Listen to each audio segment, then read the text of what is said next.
Welcome back, everyone. In today's video, I'm going to be going over a great group of dividend growth stocks. And while these stocks may not be the best dividend growth stocks there are, I do think that these are some of the best dividend growth stocks out there. And there are stocks that have provided significant dividend growth over time and have a record of paying dividends and increasing dividends at that consistently over time. And these are called dividend aristocrats. Now, these stocks have basically increased their dividends consistently for the past 25 years. And while my list may include some of these stocks, I really selected these stocks based on several different factors. So the way I selected these stocks were based on 4 criteria. So they must be a diverse group of stocks based on industry, must have had a 5-year dividend growth on average over 10%. They must have paid a dividend every year for the past 10 years, and they must have not had a dividend decrease for the past 10 years. So basically what I wanted was a diverse group of stocks based on industry. I didn't want to go too heavy on a single industry. I didn't want to have a low dividend growth rate, so I selected 10% or more, which is pretty high. I wanted a stock that basically had a long history of paying dividends, and I must have not had a dividend decrease for the past 10 years. So I didn't want a stock that may have cut their dividend at all either. So now that we have the selection method sorted out, we can get into the group of stocks that I selected. And before we do that, if you do like this video and enjoy content like it, please give it a like and subscribe for future content. So the first stock I selected is Target. And Target operates as a general merchandise retailer in the United States. It offers a variety of consumer products that you can buy at retail locations.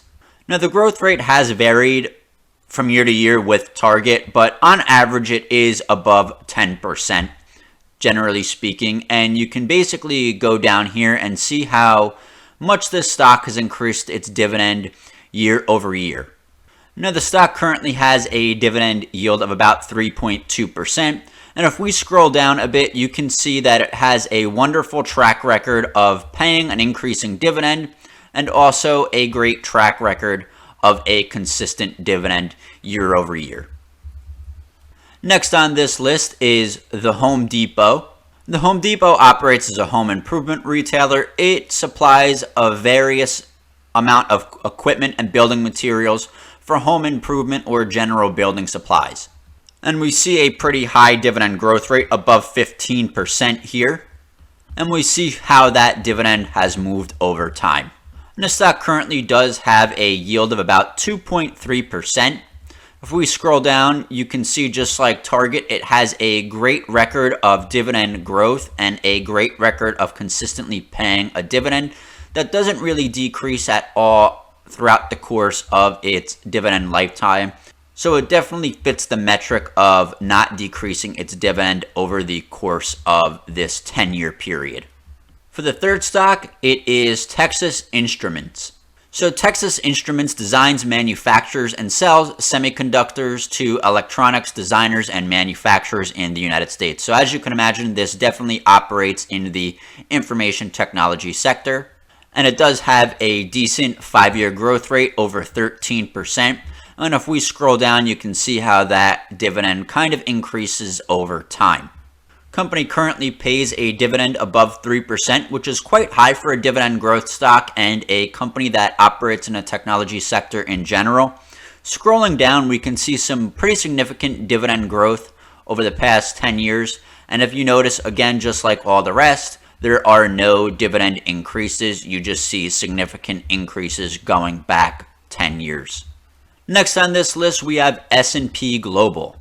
So S&P Global basically provides credit ratings, benchmarks, analytics, and workflow solutions in the global capital, commodity, and automotive markets.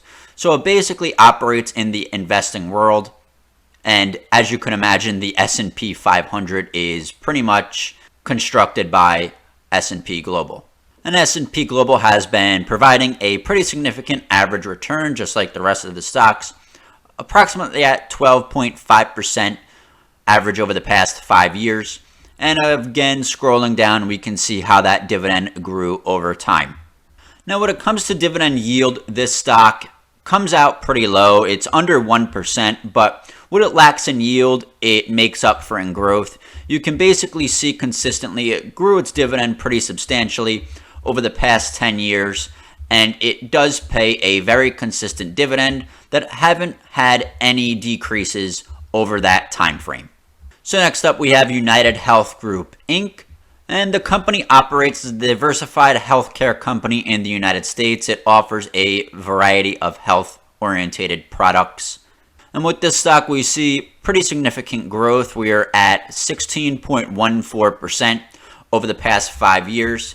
And it did grow its dividend, again, pretty significantly year over year if we look at the history. This stock currently has a dividend yield of about 1.5%. And we do see a great track record of significant dividend growth year over year with no dividend cuts even during, like any sort of market downturn. We see great growth continuously year over year. And in fact, this stock is also included within the Vanguard Dividend Appreciation ETF, which is an ETF that tracks dividend appreciating stocks. So next on this group of dividend appreciation stocks, we have Union Pacific. And Union Pacific operates as a railroad business in the United States. It transports a variety of products, no matter what they are, on rail throughout the United States. And looking at this stock, we do see decent dividend growth on average over the past 5 years, coming in at 11.19%. And scrolling down, we can see how that dividend grew over time. Sometimes it grows pretty significantly. Other times it does offer some modest growth, but of course, on average, it does grow quite well. The stock currently offers a yield of 2.17%, and just like the rest, it offers great significant dividend growth over time without a record over these past 10 years of any dividend cuts at all. And the last on this list, we have Intuit Inc. And Intuit operates as a financial management and compliance products and services for consumers, small businesses, people that are self-employed, and accounting professionals in the United States.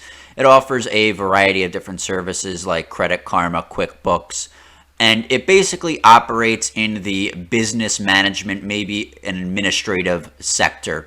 Now, it is an information technology company, but it really caters to that business management role. And we do see significant average 5-year growth coming in at 14.33%. And scrolling down, we can see that this stock did grow consistently at a pretty high level, year over year, over 10%. And this stock here offers a pretty low current yield, under 1%, but we do see that this dividend has increased pretty significantly over time without a history of any dividend cuts over the past 10 years. So just as a quick recap, we have Target, Home Depot, Intuit, S&P Global, Texas Instruments, United Healthcare Group, and Union Pacific. Now again, these stocks aren't dividend aristocrats. Maybe they have increased their dividend consistently over the past 25 years. Maybe they haven't. I know there are some of these stocks on the list which have increased their dividend consistently up over the past 25 years. But basically, these stocks were selected for their high dividend growth and not necessarily a consistent dividend in itself. So the dividend aristocrats will increase their dividends over time, but a lot of them don't increase their dividend that substantially. If you notice some of these stocks, we have something like Realty Income Corp, which is definitely a dividend aristocrat stock because it increases its dividends year over year, but it doesn't increase its dividends significantly. And with these stocks, it's important to keep in mind that there's no guarantee that these companies will continue to increase their dividends year over year, but they do have a track record of consistently increasing their dividend over the past 10 years. So in the future, that might change, but at least historically, they have been consistently increasing their dividends. And these companies are all large, and I doubt that they're going to go anywhere anytime soon. They're all significant players in their respective industry. So now we're going to run some back tests here, and we're going to see how these stocks basically performed against the S&P 500. You're going to see that some of these stocks did underperform the S&P 500 by a little bit, but the real purpose of these stocks are the dividend growth that they provide. So They're not necessarily to track the S&P 500. I'm just doing this to show how they performed against the S&P 500. A lot of these companies did grow their dividends significantly more than the average of the S&P 500. So we have Target here that did underperform the S&P 500 by a little bit, but overall it did keep generally in line with the S&P 500, and sometimes it grew quite a bit more significantly than the S&P 500, as you see here, before dropping back down. Now, the historical back test of Home Depot does show that it did significantly outperform the S&P 500 over that time period by a good amount. Now, again, just because it historically outperformed the S&P 500, it doesn't mean it's going to continue in the future, but it does go to show that these companies do generally well in any sort of financial condition over the past 10 years compared to the S&P 500. And as you can imagine, some of these stocks did really well because of the industries that they operate in, like Texas Instruments, for example, had a great run-up, as did every other tech stock during the period of 2020 to 2021. But even prior to that, it did in general outperform the S&P 500 while delivering significant dividend growth. And several of these stocks, regardless of the industry, did significantly outperform the S&P 500 just because they're great performing stocks. So there's another YouTuber, Joseph Carlson, that did invest in this company, S&P Global, because he believed it is a great stock overall. And I do too. It really does have a grip in a particular industry that is pretty much undisputed. They are their king of their domain, and they significantly outperformed the S&P 500 with delivering significant dividend growth during that time. And again, I don't want this back test to kind of confuse you into thinking this growth will absolutely continue over time. But I do think looking historically at how companies operate and grow and decline against the S&P 500 during the same time period is important, because the S&P 500 and S&P Global, for example, did face many of the same problems. You know, if the economy was doing bad, this shows on this chart, and it shows how this company operated. Now, of course, the volatility is quite a bit more significant than the S&P 500, given that this is an individual stock and the S&P 500 is an average. So United Healthcare Group, another company that significantly outperformed the S&P 500, and this was pretty much just up and up and up while delivering great dividend growth.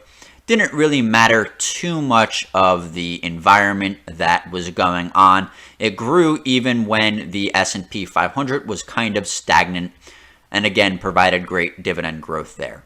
And even a company like Union Pacific, with its high intensity of assets that it needs to as a railroad company, also outperformed the S&P 500 while delivering great dividend growth. Now, there are periods when the company did sink below the S&P 500.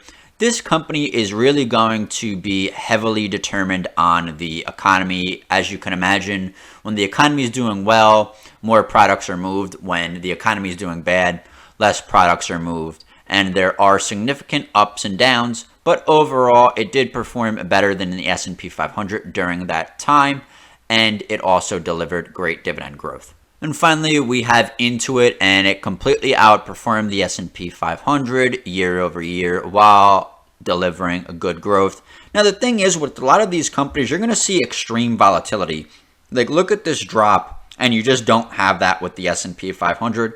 So just because a stock, I believe, is a good company, that doesn't necessarily mean it may or may not be overvalued at the time. And it doesn't necessarily mean that there are other factors that may drive the increase or decrease of these companies. This is kind of why I like dividend growth rather than just capital appreciation, because dividend growth is a lot more consistent than capital appreciation. If you remember all of these stocks, even with the ups and downs, that dividend consistently increased year over year. And of course, if you want to be the lazy dividend investor like me, I do not enjoy picking individual stocks. I did this video just as an overview, and I know a lot of people look for dividend growth stocks. So I kind of wanted to give you an overview of some great dividend growth stocks that have historically at least performed pretty well over the past 10 years with capital appreciation and a great record of increasing their dividends over time. But you don't need to pick these stocks. You can go for a ETF like the Vanguard Dividend Appreciation ETF like I do, that does have a selection method of picking dividend appreciation stocks. And if you're into ETFs like me, you don't have to worry about which stocks you pick. Of course, you are going to get diversification in a way because this holds a much more significant number and group of stocks, but at least you don't have to pick stocks and worry about individual company price increases, decreases, what's occurring in that company's environment. I find that individual stock picking is different because there are so many stocks one can invest in. It can kind of get overwhelming, and many great investors even say that the greatest way to pick stocks are just holding a small group of stocks that perform well, and don't pick so many, because if you have 25 stocks, it is going to get daunting keeping up with every single company, their earnings, and the news about them. So me personally, I go with a ETF like the Vanguard Dividend Appreciation Index, which selects a diverse group of stocks that have a history of consistently growing their dividends. So I do want to thank everybody for watching today. I do hope I gave you a group of stocks just to take a brief look at and maybe add to your portfolio, or not, like me, if you don't invest in individuals. And also give this video a like if you did appreciate the content, and subscribe for future content. Have a great day.